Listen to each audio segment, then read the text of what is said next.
क्या हुआ, जवाब दो मुझे। देखा ना गाड़ी तेज चलाने से कितना नुकसान हुआ है गाड़ी का। तुम दोनों से इस बारे में जरूर बात करूंगा मैं। मुराद, ये दोनों खैरियत से हैं तो गाड़ी का क्या है? हाँ, मैंने भी शुक्र अदा किया है कि ये सब खैरियत से हैं, लेकिन भूलूंगा नहीं मैं, और इस बारे में बात होगी तुम दोनों से। सुन रही हो ना तुम दोनों? हाँ, ये मसला ऐसे ही खत्म नहीं हो जाएगा, याद रखना।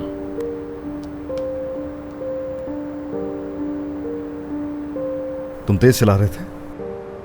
ब्रेक्स काम करना छोड़ चुके थे खुद ब खुद। तुम देख रहे हो इसे? क्या लगता है बेवकूफ हूं मैं? भाई सच कह रहा हूं मैं। आप लोग चाहें तो जा सकते हैं। नहीं, हम तुम्हारे साथ ही रहेंगे। जरूरत नहीं है, बच्चे तुम्हारे साथ हैं, इनको लेकर जाओ यहाँ से। मैं टो ट्रक मंगवाता हूँ, अब जाइए। ठीक है, चलते हैं।